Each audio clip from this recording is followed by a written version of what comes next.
থাকলেও ইরানকে ভয় পায় ইসরায়েল।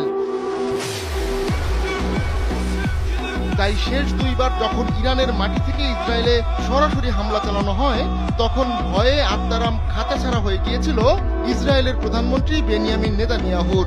তবে ওই হামলা ছিল নমুনা মাত্র, আসল খেলা তো এখনো বাকি। ইসরায়েলকে পরাস্ত করতে এরই মধ্যে 2 মাসের সামরিক মহড়া চালিয়েছে ইরান।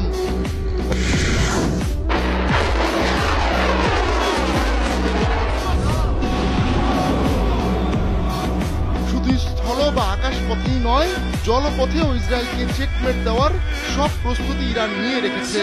এখন শুধু বাকি মোক্ষম সময়ের।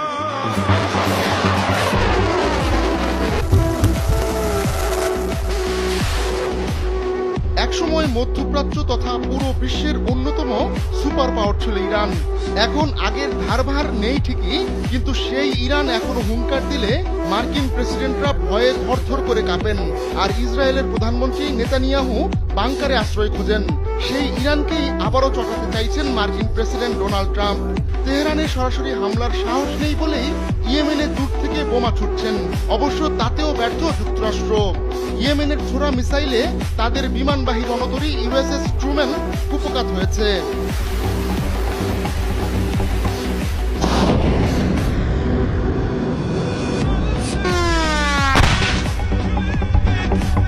তবে ট্রাম্পের নজর যে ইরানে, সে কথা তিনি আর গোপন রাখেননি। কিছুদিন আগেই ট্রাম্প সাফ জানিয়ে দেন, ইয়েমেন থেকে কোনো হামলা হলেই পরিণতি ভোগ করতে হবে ইরানকে। এর আগে আর কোনো মার্কিন প্রেসিডেন্ট এভাবে ইরানকে হুমকি দেওয়ার সাহস পাননি। কিন্তু ট্রাম্প এখন বিপজ্জনক এই খেলায় মেতে উঠেছেন। সিরিয়া, লেবানন ও গাজায় মাঠ ফাঁকা থাকার সুযোগ নিয়েই মার্কিন প্রেসিডেন্ট এমন হুঙ্কার দিচ্ছেন। তবে ছেড়ে কথা কইছে না ইরানও। দেশটির সর্বোচ্চ নেতা আয়াতুল্লাহ আলী খামেনি বলেছেন, ইরান কখনোই কারো সঙ্গে সংঘাত শুরু করেনি, কিন্তু কেউ সংঘাত শুরু করলে তাদের শক্ত জবাব দেওয়া হবে। ইরানকে ধৈর্যের যে পরীক্ষায় ফেলেছে যুক্তরাষ্ট্র ও ইসরায়েল, তা শিগগিরই ভেঙে যাবে বলে মনে করা হচ্ছে। ইতোমধ্যে গা ঝাড়া দিয়ে জেগে উঠেছে লেবানন।